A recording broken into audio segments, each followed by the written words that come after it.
in this patch. So a lot of teams have been favoring this. It's not like they did some sort of crazy opening and then simply TOOBASED were like, wow, this is amazing, we have to try this, or we only lost because of these first 2 picks. Like, Sanking DP is a very normal opener, and with the pick order changed, not really surprised to see them take it. It started getting funny when they were also picking the Hoodwink and then the Terrorblade, because it just lined up as both those heroes actually being good for the draft. And I know everybody was cheering for the last pick Razor, but like they talked on the panel, it's not the best Razor game, so they did deviate in the end. But still kind of funny, you know? There's 4 of the same heroes as last game, and they're all on the other team. Yeah. The Cut are picking 5 totally new heroes for this game, and none of them were played by simply TOOBASED last game. So if nothing else, they should know what they're up against. Is this the all-hero challenge for the Cut? Is that what you're trying to say? Well, they're still picking some of their most played heroes, right? You've got the Quap on Kits, you've got the What is that spray from? The TA on Scourge. Is that the Arcana spray, or is that actually a team spray? I don't know where that's from. Huh. That must be a team spray. Check out that Simply TOOBASED store and find out today. It looks really good, though, and that's because it looks like the Quap Arcana, which is the best cosmetic they've ever made for the game. So, yes, and you agree, actually. That's one thing we agree on. I kind of agree, yes. As you can see... You only say kind of because we're on camera. No, I feel like there was one... What was the most recent Arcana? Drow, right? I think they're the same level. Okay. The Quap and Drow are tied. But yeah, very, very nice. He doesn't have the Arcana, though. That's true. So... Well, the Quap is on the other team. So yeah, that might be why. In fact, Kits does not... he barely has any cosmetics. He's covering up the face. Doesn't like it too much. So again, if you're just joining us, this is not a discussion about cosmetics, although it might be depending on how this game progresses. But simply TOOBASED, if they lose this game, it's not 100% that they get relegated, but it is very, very, very likely. Yeah. So we're just going to say essentially this is their life on the line for the most part. Yeah, because if they lose this, they're 0-5 and they would have to win 2 in a row, and one of the matches is against a clearly superior team on paper in Quincy Crew. So, yep, got to get it done here. Like the panel said, maybe a more even draft than the last one, overall, just theoretically speaking. So then it's about how well they handled the loss from last game. They kind of, you know, trucked it out for quite a long time. It seemed like they were really trying to stay in it and win it, so probably not. It probably feels better to delay that game by 30 minutes and then lose than get absolutely curb stomped. Yeah, it gives you momentum. Yeah, it gives you the confidence that, okay, if we just had better conditions in this game, we could have won, because we can definitely take these guys late. It's probably what they're thinking, so. Just get off to a better start in the lanes, and already so far, it is not really looking better, actually. I was looking at the numbers the wrong way around. So the Cut are slightly ahead, but it's obviously early days here. But I am a little bit worried for Terrorblade's ability to play in this top lane. I think Coddle Centaurs are really rough lane. They're just going to push into you all the time. Huge amounts of magic damage against a hero with essentially some of the lowest base health in the game. Terrorblade has high armor, but terrible health. Ooh, that was a big Illuminate. Imperium's going to get some of that HP back. Continues to try to scout out where B-God is, forcing out these Illuminates, but not able to get him this time. What are your thoughts on Timber this game? I mean, we've seen some, I mean, most of them were from Divide Llama, but some god-tier Timber games where he just absolutely takes over. What level of a Timber game would you call this? It's pretty damn good, I think. It's not, like, absolutely flawless, but it's very good against Centaur. It's very good against a Baton later in the game. It's only the laning is somewhat good for a Baton for a while. And I would also say it's one of the better off lanes against TA. You know, you have high armor. It can kind of go both ways because TA can also overpower you if you don't have stacks. She can just kill you in so few attacks that you never build up the reactive armor stacks. So it kind of depends on how the fight starts. But for the most part, it's pretty stable here for Timber.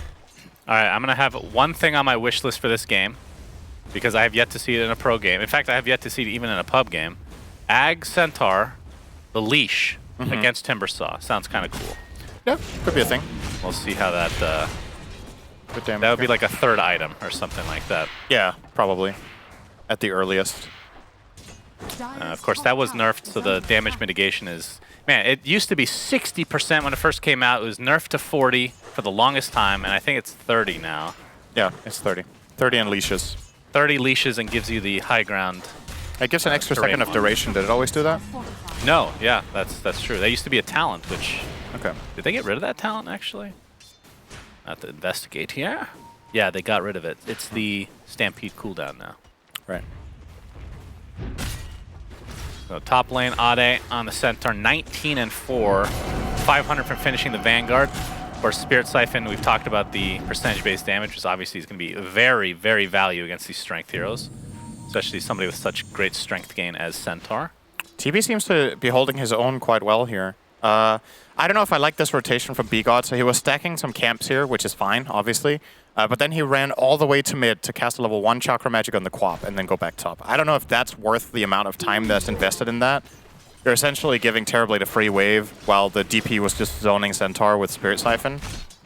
So, not sure if that was the right choice in that instance, but they're still, you know, their cores are doing fine. They're actually 1,000 net worth up right now with 0 kills, just raw lane advantage. 4 minutes in, doing way better overall. Yep, and for Simply TOOBASED, we'll see if they can kind of stem the bleeding, as we've said before, as Bloody Sky's getting gone on again. The Photic Shield, oh, they could potentially turn this around. Does have to worry about Curse of Avernus, of course, but there's the first blood, the nice Timber Chain lineup. Maybe a little bit of a mistake there from Overlom. Yeah, that is a very surprising mistake, actually. He's out of resources, he's playing against Timber, and he chooses to run next to the tree line back to the tower. It was kind of like, oh, I'm going back. Yeah. Need to watch your surroundings. Yeah. I mean, that was first Good blood song well, by E40. You should listen to that. You love rap. Thanks for the suggestion. Definitely will not do that. Stomp. Hook Stomp onto 2, Illuminate to follow. We'll hit the TB. Ade still working on that Vanguard.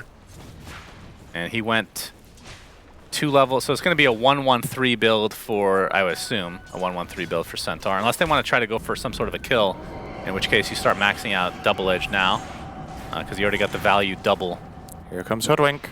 Let's see if it's a G-bod. B-God tier. You having a stroke? Okay. Oh, a double bounty rune. Oh, goodness. How convenient. Yes. The no-boot Centaur. All right. That's a good one. Bushwhack, but it's not a B-God. Oh! They get him. Walk of shame for you, Centaur. Yeah, extra bad. He TP'd. As we've talked about, TPing and dying feels really bad because now you have to walk all that way back to lane. And in a situation like that, realistically speaking, it's hard to like fault him for it and be like, it was obvious he was going to die. But if you look at the pros and cons, right, even if he does escape with that TP, if you think about how many situations he dies there, perhaps not really worth it. Just take the death. You also lose the TP scroll, right? Well, you get a new one for free. But you do get a new one for free. That is true. But if you would have died, you would have had 2. So. Yeah, value. That extra 50 gold or whatever the hell it is. You never buy TPs, do you? Is it 100 gold? Yeah.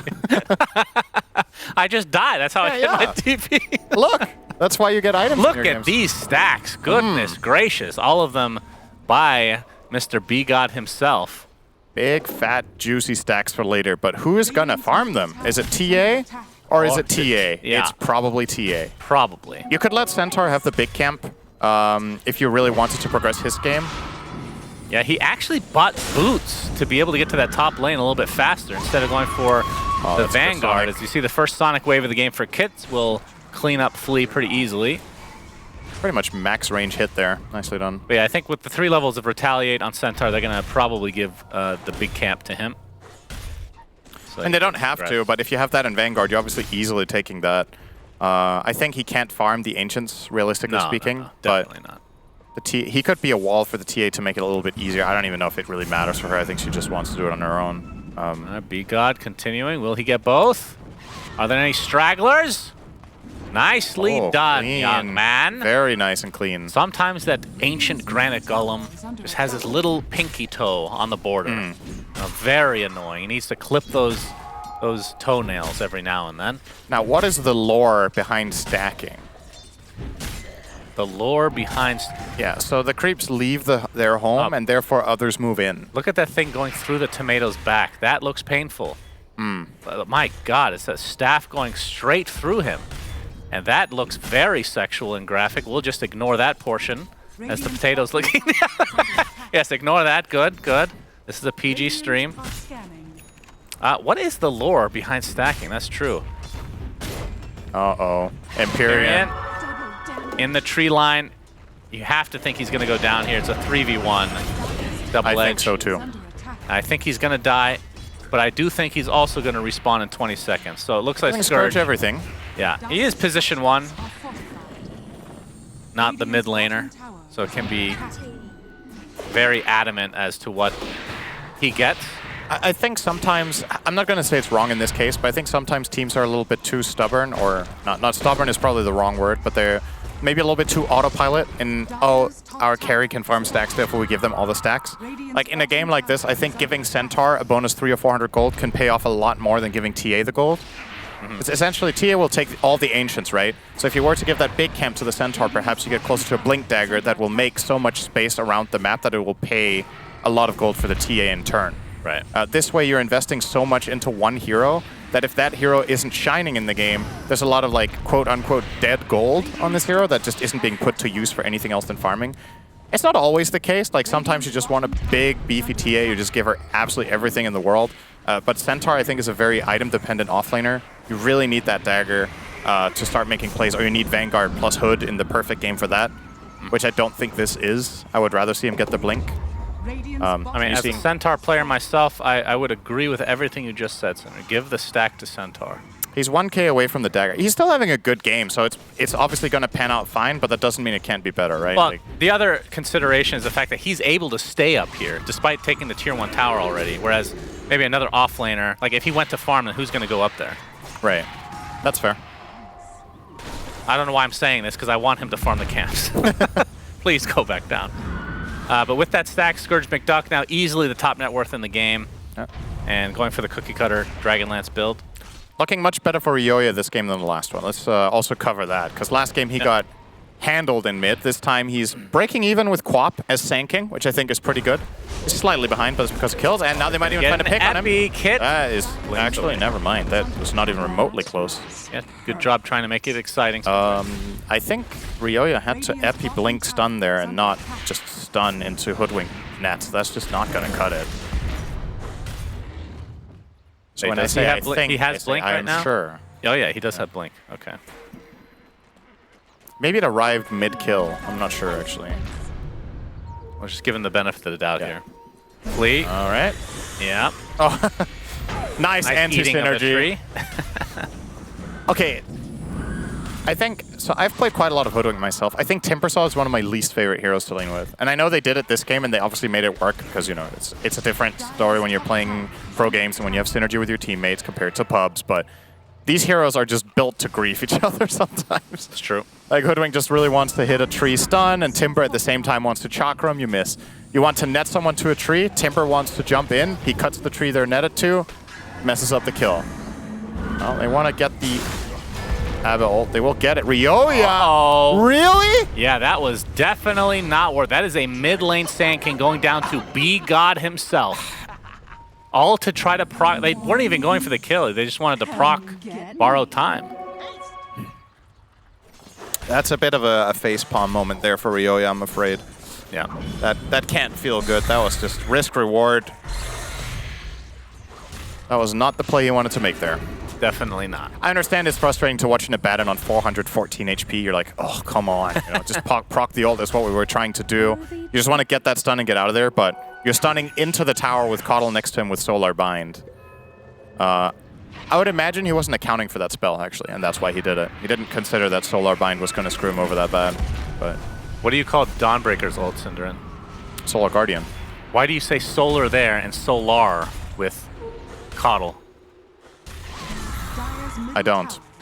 Okay, go watch the tape. The chat can be the judge of that. You listen to tape, you don't watch. About to get ganked here. Burrow Strike with the Epi.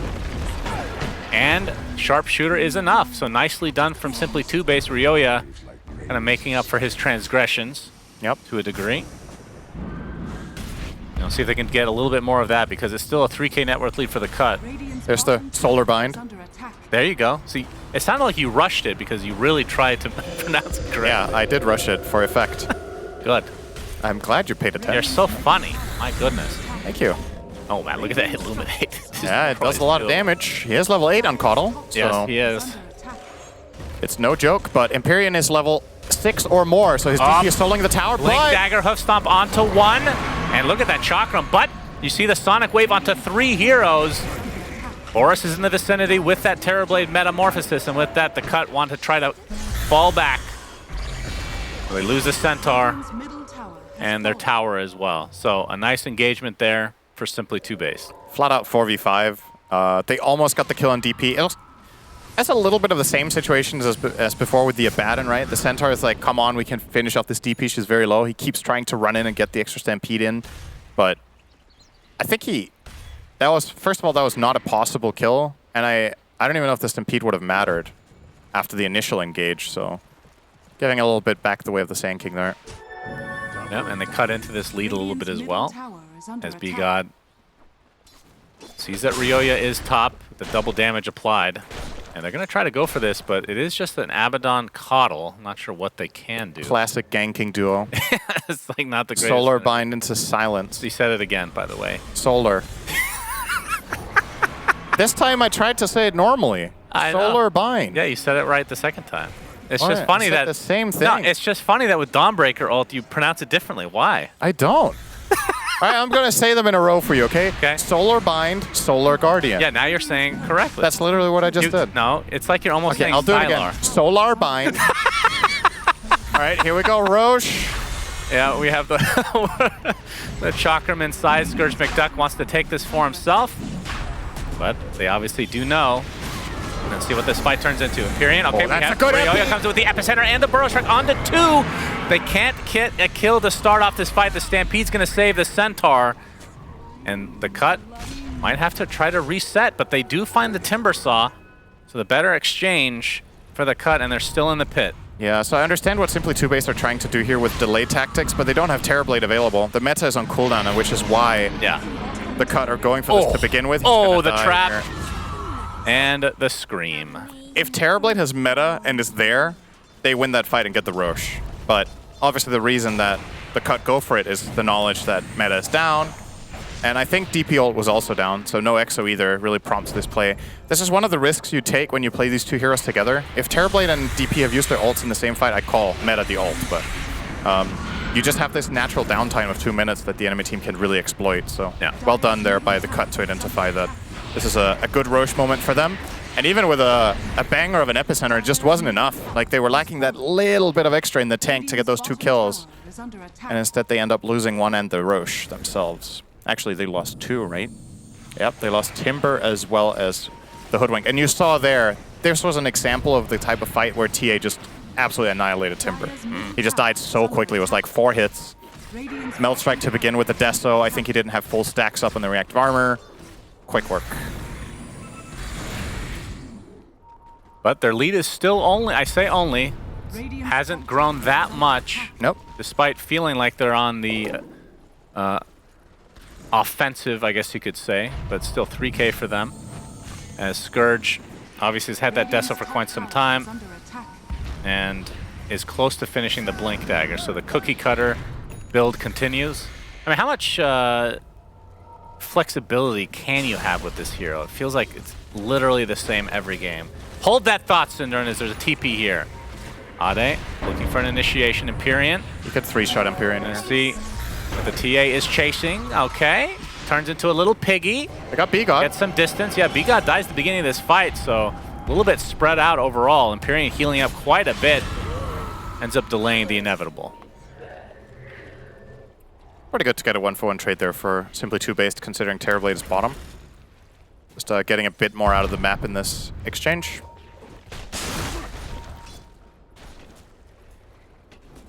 And Kit's working on the shard, so he'll be able to silence soon with his blink. I think this is my favorite overall co-op build.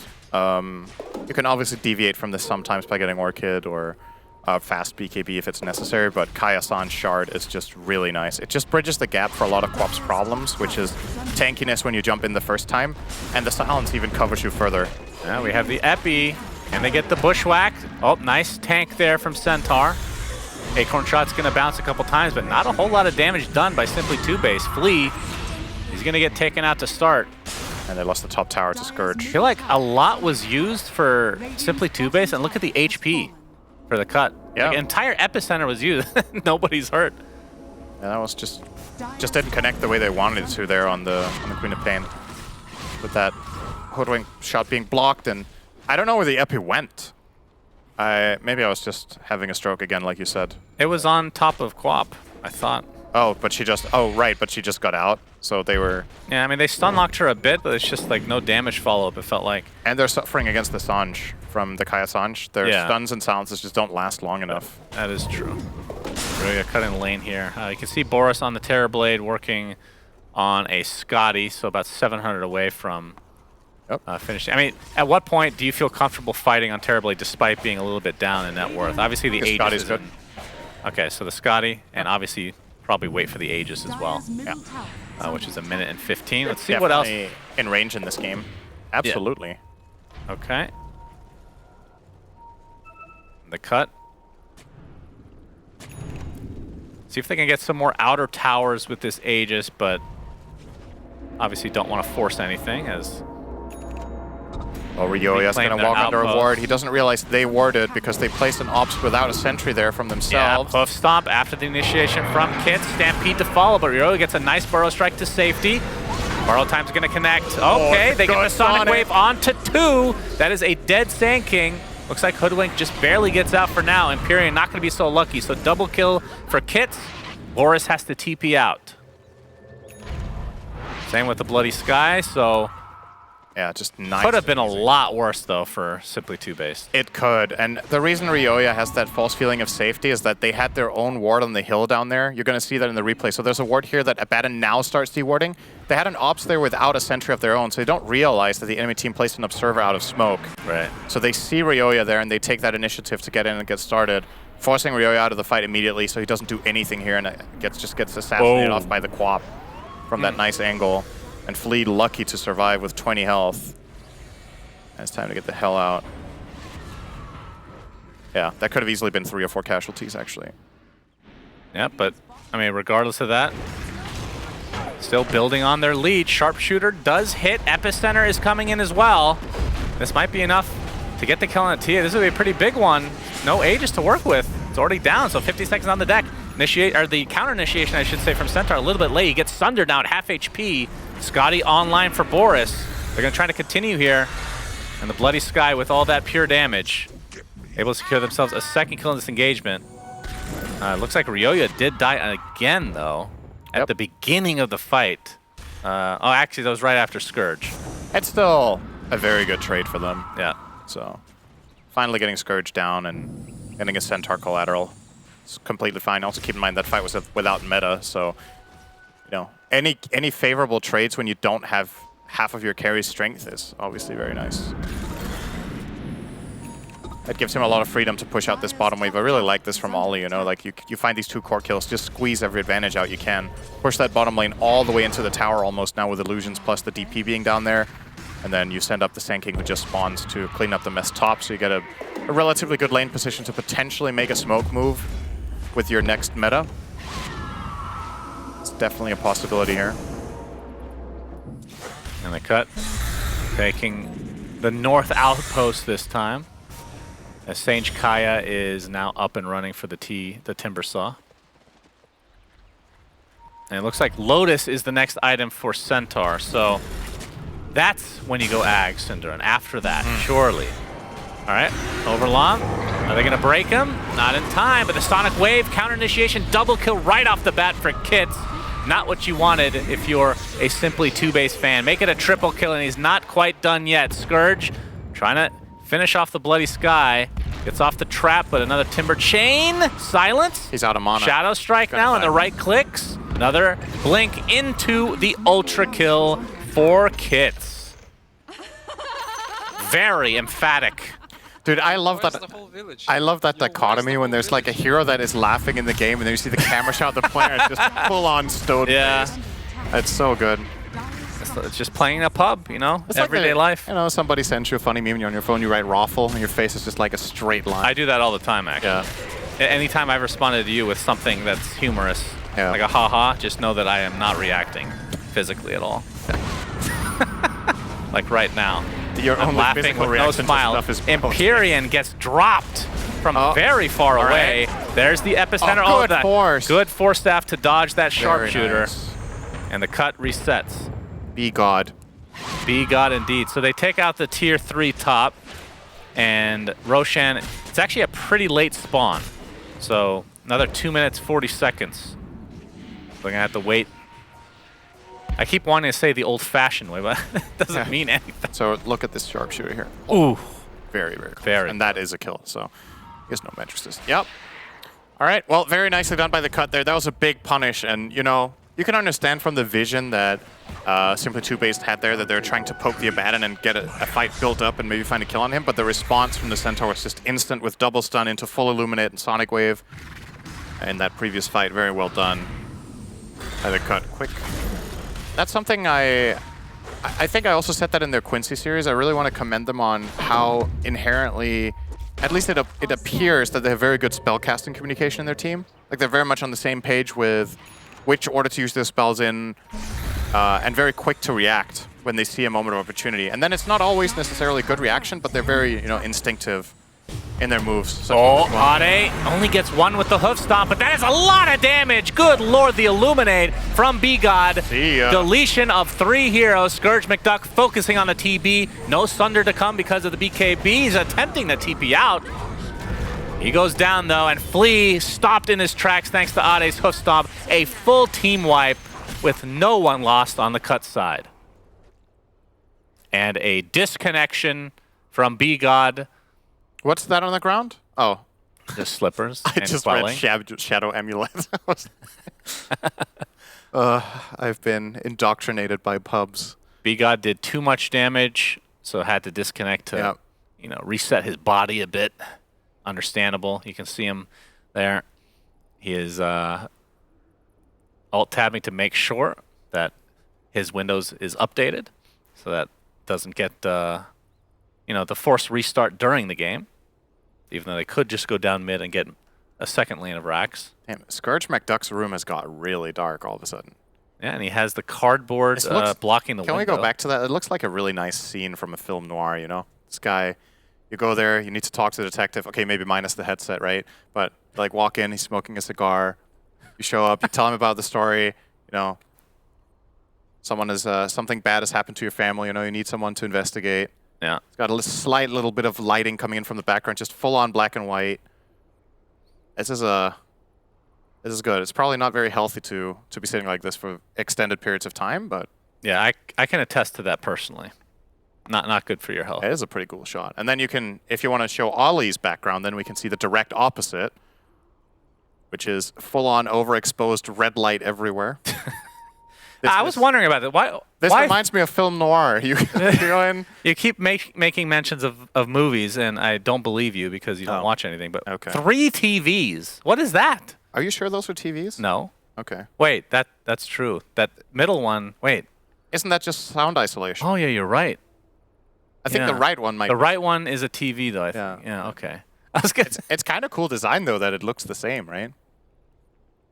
I wish it was 3 TVs, because that would be an interesting question to ask. Like, why 3 TVs? Well, now you can ask another interesting question. Why do your sound isolation blocks look the exact same as your TV? Is that on purpose? OCD. That's probably not the reason. Why not? He got offended and left. Why does your chair look like your... Why does your chair look like your TV in the background? So 27 lead for the cut, and they look like they're on the way to a 2-0 victory. I mean, they'll be able to get this tier 2 tower. I'm not sure. Is fortification up? It doesn't look like it. Not sure how much more they can get. Maybe a tier 3, and then Roshan about a minute away. So probably will play it somewhat safe. But only time will tell, Cinderman. Yep. I mean, going by the last 2 fights, the cut are absolutely completely destroying them with this combination of Hoof Stomp into Sonic Wave into Caudal Illuminate. So if they can keep pulling those combos off and there's no BKBs and no saves on the side of Simply TOOBASED, then this is only going one way. I do want to be a little bit cautious with calling their lead monumental just because of the last game. Like, anything can happen. Again, there's a good defensive lineup on the Dire. Instead of Medusa this time, it's Terrorblade, but you've got DP, you've got Timbersaw. Sanking Hoodwink combination for defense. So they definitely have the tools to stall out. Yep, that's true. There's the replay of the last fight. So you're going to see it here. Look at how nicely these spells are layered. Just really, really yeah, that felt good. Elegant. That felt good. The Sonic Belch into... Almost gets the double. Yeah, that, man. Just a split second off from getting multiple heroes there. Boom. It almost missed DP as well, actually. Yeah, so well, at least it when you play Centaur, you live on the edge. Yep. On the double edge. That's right. Thank you, Quap, for laughing at my terrible joke. I mean, all your jokes are pretty terrible, to be fair. That's untrue, objectively speaking. What? Really? You Objection! Objection! I think I'm funny! Oh no, wait, what's this? He didn't click abandon, it just didn't give the option to reconnect. Oh boy. Oh boy.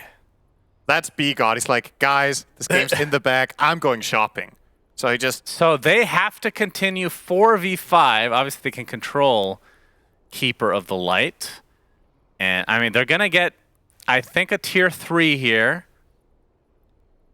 We can see that there's 2 buybacks available. And if you're simply 2-base, you'll probably expend them just to delay a bit, try to kill the creeps. But this game just took an interesting turn, Cinderin. I think this is the time we show B-God's camera, and then that's despair cam. That is... That cannot feel good. Wow. This game actually matters quite a lot to your team, right? Like, you want to make sure you survive in this division. Of course. You're in a really good position. And now it's all a bit of risk. I honestly still feel like I favor them with the Coddle DC'd, but clearly not by nearly as much as I do with them in the game. But I assume... Fortunately, they've laid the groundwork for a stomping here, right? Like, if this was close, that would be game losing. Right. Now, okay, what's the strategy then? Like, somebody needs to control Keeper of the Light full time, I'm pretty sure. I think Abaddon should play the Coddle, and then he should use his hero as a body for scouting. That's probably the best way to do it. And then, obviously, it sucks that you don't have the same clutchness with Aphotic Shield, but I still think Coddle's kit has more value than the Abaddon's does now. Yeah, don't do that. The match IP... Yeah, that's not possible to do. I don't think so. So I remember there was like a long time ago when sometimes your reconnect button would disappear. You could like write in the console connect and then the IP of the server, and it could work. But I'm pretty sure if he doesn't have the reconnect button anymore, I think his client is totally like locked out of the server. Now, okay, we'll see. Is this user error? More than likely. Do you think he abandoned and just didn't realize it? Oh, wait, hang on. If he wanted to restart the game real quick. Yeah. Do you know that thing that's happened to multiple people? It happened to you. It's happened to me. I thought they fixed that. I don't think they have. Oh. You disconnect, and then you want to click the exit game button, but then, or rather, you tab out and you want to click disconnect, and then instead of disconnect into reconnect, you click them in quick succession. Yeah. And then it asks, do you want to abandon this game? And you just press yes instinctively or whatever. Like, the message is there on the screen, but you just don't expect that response because your mouse is somewhere else on the screen. It's like an old bug. I'm actually not sure if it got fixed now that you say it. Maybe it did. It hasn't. I haven't heard about it for a long time, but it used to be like a UI issue. Like, whatever happened, more than likely, it's user error, right? Most I mean, that's... I used to work in IT, and the reason when you call up people in IT and they seem snarky or annoyed at you, it's because... over time, their soul breaks, right? Because at first you start your job and you're like, okay, I'm going to try to do my job as best I can. I'm just going to assume everything's correct, like, okay. And it turns out that the error it's a user error that's just being really stupid. They did something like, they called in because their computer's not working and their electricity's out. Something stupid like that. Right. And you just lose faith in humanity. And then you start assuming user error by default, which obviously sometimes is not true. But that's just how the beast... awakens, Cinderin. Whatever the hell that means. What a fortunate time. No matter what happened, what a great time for user error, though. That's the silver lining here. Yeah. You're just getting Elena Barracks. You might get the mid-tier 2. And you also, I think a little bit of a silver lining here, too, is the type of 5 you have. Like, there are other 5s that are way harder to play if you need to play 2 heroes at once than Abaddon, because he's very forgiving. You can walk in, you have your ult to buy extra time if you're mismicroing. You can buy information for free. There are, like... It's almost the best 5 you could actually have if you're playing 2 5s, to be honest. Or 2 heroes. So surely you have somebody dedicated to moving him, right? You don't want to... Watch Overlom stand still now while he's playing the model, right? Exactly. It's definitely him. But you don't want like too many cooks in the kitchen. No. You have one player playing the hero. And then if somebody dies that's not Abaddon, then they take over, most likely. Absolutely. That's how you do it. Fleet. Oh, they see him now. And you can't go through the wall, sadly. Can't jump out of the map. This isn't your custom game. That is a very That's actually joke. true. But you said I'm never funny, so don't laugh. That was... okay, B-God is watching. Dude, that's He's Googling his issue as we this speak. is kind of cool that we still have his camera when they show Coddle, so we can like assume, we can like pretend that everything is in order. Oh man, yeah. Okay, I mean, what chances would you give this game now? They're gonna get the second Roche as well. This will be free shard. I don't know. It should still kind of be a walk in the park for the cut. Fortunately for them. So They're going to be super bitter if they lose, obviously. So is this a 99-1 with B-God here? Maybe 95 or something. Okay, 95 without B-God. Maybe. Like how much does it drop is my question. That's such an impossible question. I know. Like how often do you play 4v5? That's what's fun about the question. You don't need to analyze, just make a guess. 95. So it doesn't change. No, he doesn't do anything for this team. That's your funny answer. Ask a better question. God, you're so useless. All right, well, this is part of conversation. I don't do that. I don't deal in conversation. I only do exchanges. I thought I patched an update or a hotfix to include conversation.exe, but maybe. Can you patch so he can reconnect instead? Just spend your energy words. That is true. That would be helpful, no doubt. Bloody Sky showed his face there. It looks like Kits might want to chase. All right, he's TPing out. If he's done one to connect, that could have been a kill. So he does not get gold per second at all, right? Oh, I don't remember how this works. Well, he's definitely not getting gold per second. So, how does that work at a private lobby? Yeah, that's my question. Is what's the difference between a pub when you disconnect and like a private lobby? Right. So in a pub, you abandon after 6 minutes, right? Of gameplay. Yes. If the player doesn't come back. Yes. In a lobby, you don't. But I don't know. I think, are they getting extra gold? That is okay. Let's click on something. I don't think they are. I doubt it. No, they definitely wouldn't be, because then you could like tactically disconnect to give your teammates more gold, right? Yeah. So it doesn't look like they're getting more, but I think the Coddle is still getting gold passively, isn't he? I clicked on him, and from my perspective, he's not. Is this just some sort of spectator bug? It doesn't make sense that he's not getting gold passively, right? His hero is still in the game. Right, so where's that gold going? Unless if the game has acknowledged that he's abandoned. And in that case, it does start spreading it. Like, if we compare the rate of GPM on a Dire hero... Okay, yeah, do the math for me, big boy. I'm just going to look, see if it seems faster on the Radiant. Well, you can just click here. Yeah, they're getting gold faster on the Radiant. Some of their, you can see the okay, you can see the gold. Some of their gold ticks are double. If you look at the gold go up, on the Dire they keep going up by 1, and on the Radiant sometimes they double. Right. So see, Overlom there got an extra gold. 500, 501, 2, 3, 4, 5, 6, 8. You see what I mean? You can highlight the the production is showing us. You can highlight the gold. There you go. You get a little extra. So they do get extra gold. There.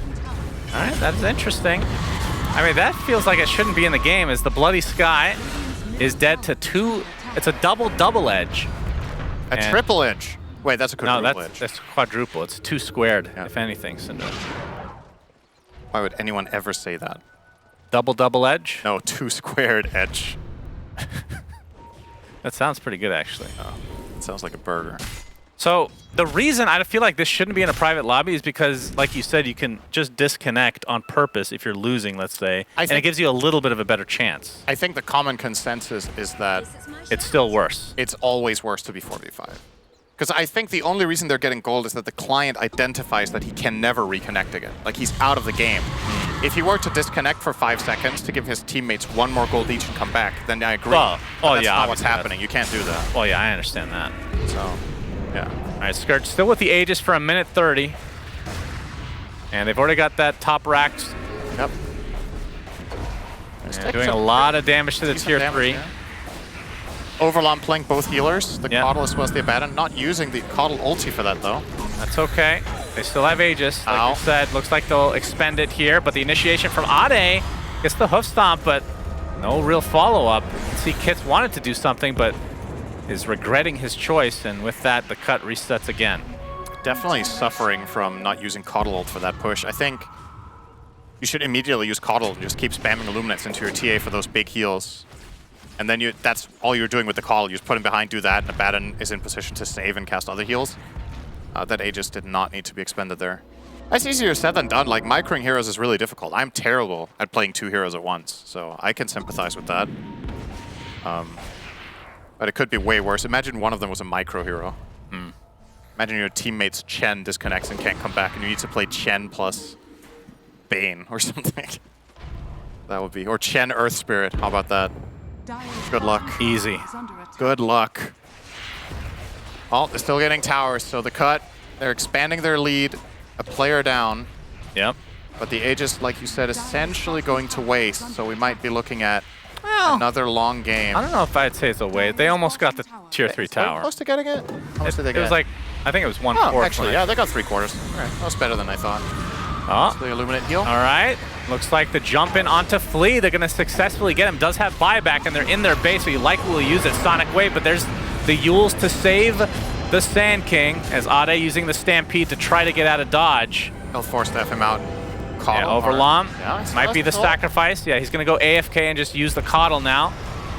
Illuminate coming as well, and the right clicks are going to be way too much for Timberside to handle. The BKB was actually activated as well. Coddle has ult again. On the TB.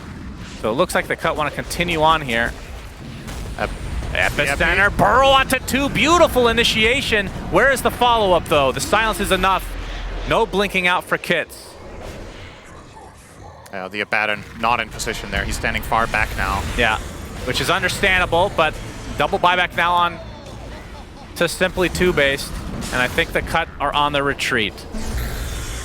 B-God, although it's not B-God, it's Overlom, or maybe somebody that's already dead. Getting chased down, they know that he's AFK, so they can chase him down pretty easily. Double kill from the Bloody Sky. Oh, that was all happening, so they get 4 kills, and there is an avenue here, Cinderin, and it all has to do with the Abandon. I mean, it did require a lot of buybacks, but... Yeah, it's still not looking good for the Dire here. Any bad fight where they get Bloody Sky or Yoya caught, they're going to struggle a lot. They need both of these heroes to win these fights.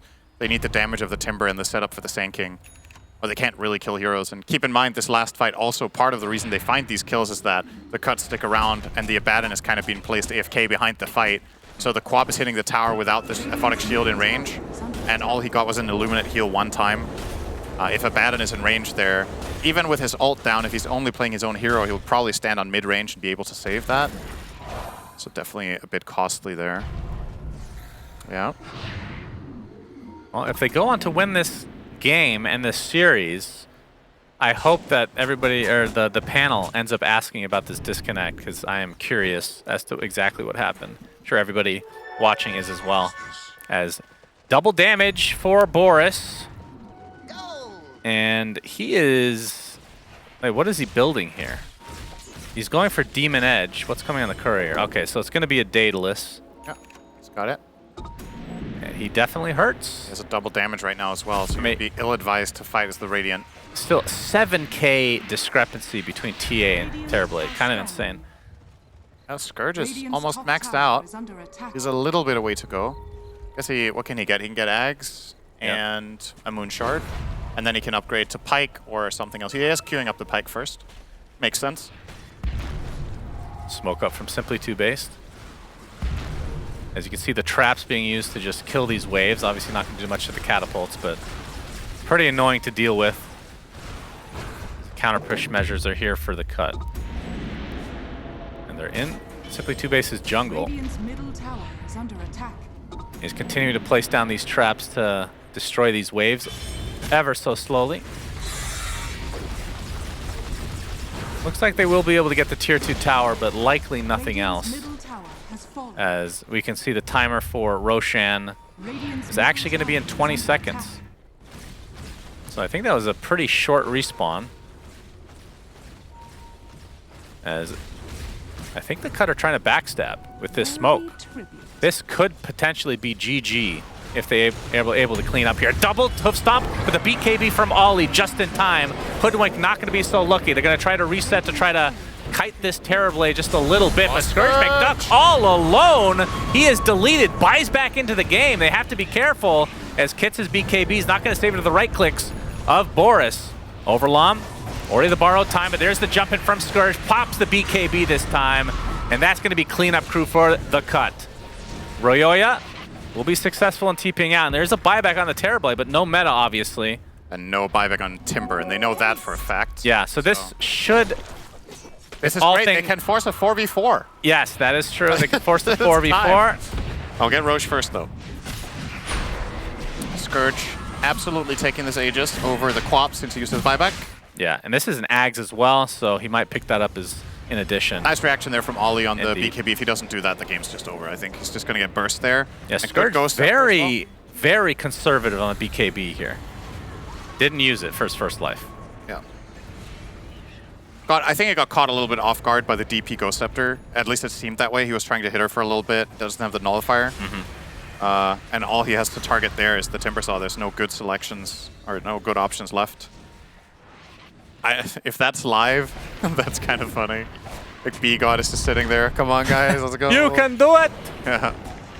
Buyback available on Boris, but he almost certainly will not use it with 10 seconds remaining. Fortifications popped, and the Cut, I would think they really want to get Mega Creeps with this 30-second window, but they're playing a little bit more passive than I was anticipating. They don't have a wave.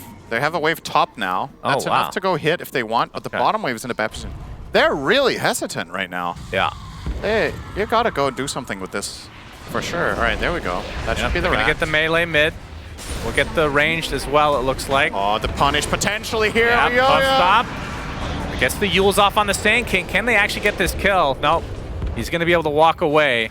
And now with the Terrorblade or the Timbersaw coming up, the Cut playing a little bit conservative, like we said. They get that Rax mid though. Yep. So they're still looking in very good position. And obviously the main reason that we think that there's even a remote chance for Simply TOOBASED now is because of this disconnect, which kind of just created some interesting storylines for this game, I think. Yep. TA should just finish the Pike here. I'm not sure what he's holding on to the gold for. He doesn't have buyback forever.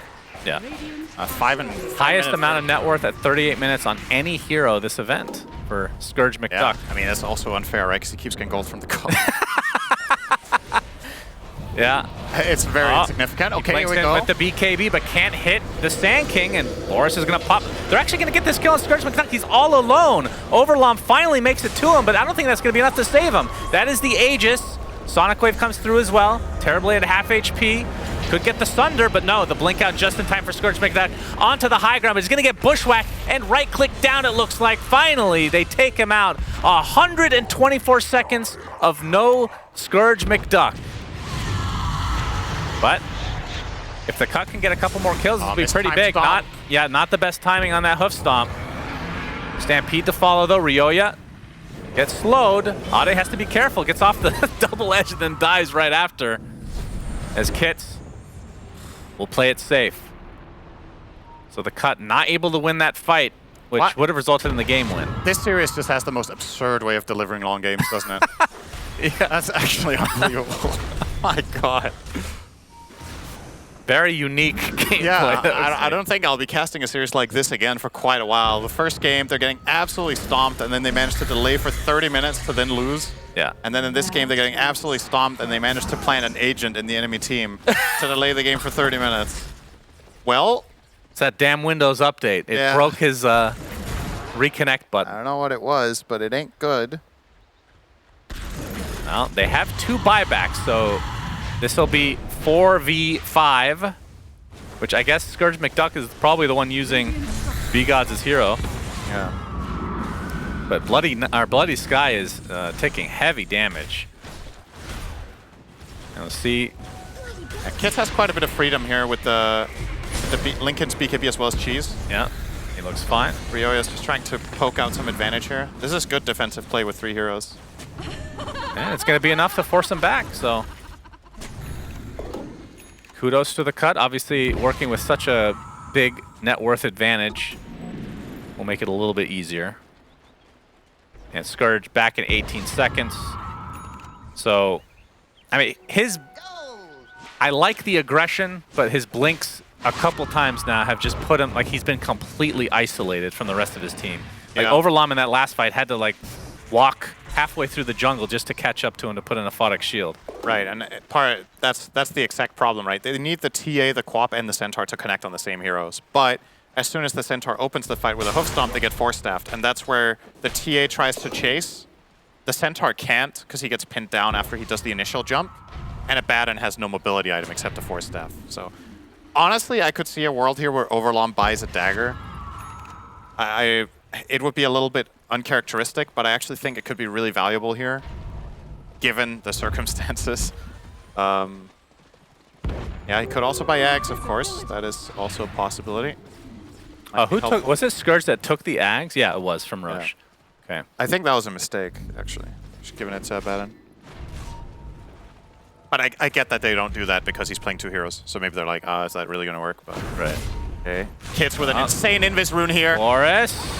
Oh, also all right, Sonic Wave. I don't know if that hit anybody. Bloody Sky gets off the BKB. Hoof Stomp not going to be able to hit. And again, Scourge McDuck completely isolated and destroyed. 100 seconds. Overlom actually does TP out. So they only lose one, but again, it's their most important hero by far. Another minute and 30 of no buyback for Scourge. And also doesn't have the gold either, but it is going down quite quickly because of the disconnects. Yeah. Well, the good news is the disconnected hero is very good at defending. That is true. So they're really trying to make this interesting. Bloody Sky with that shard. Easy damage to the tower. Kits just trying to delay. Like, even if they give up a Rax, I don't think that's the biggest deal, but delaying it could be all the difference. Epicenter? Epicenter, nope, canceling. Oh, he actually goes through with it. Does not do damage to buildings, so we'll have to walk away in shame. Satanic, very early usage. What was that? Continue to try to hit that melee. Rax's Kit jumps in with that BKB, focusing on Flea. He'll be successful in killing him. Again, they're gonna get the melee rack. It's so weird to watch. And they're gonna Timber Chain away. All right, there's a hoof stomp. They're gonna try to initiate. 18 seconds still with the TA not able to play the game. Kits very deep. The Stampede used in defensive measure. Oh my god. So they give up the melee rack's bottom, and they get one kill. But now TA's alive.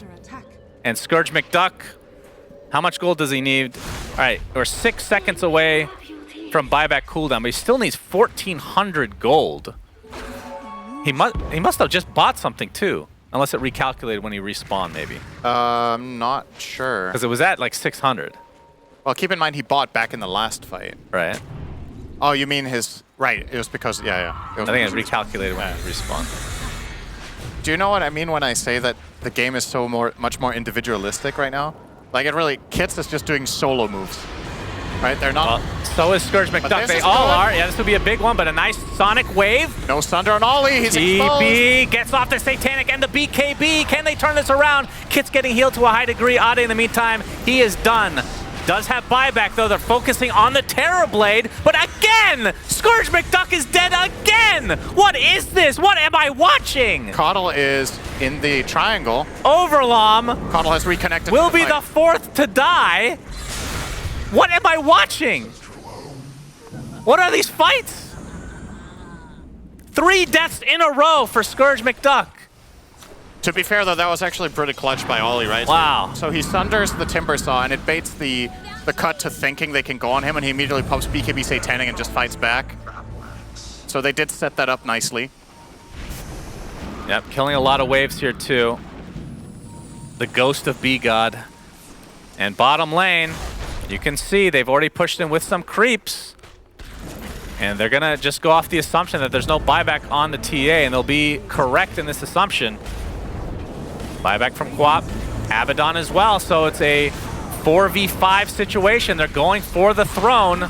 Start out with these tier 4s. Fortification is activated, though. There's a double damage rune top that Radiant sees on a ward. I don't see if they go for it. That's one tier 4 down. Exorcism is activated. Here comes the Burrow Strike from Ryoya. Sharpshooter as well, does connect. Trying to kill the Ghost of B-God, focusing on the Ancient itself.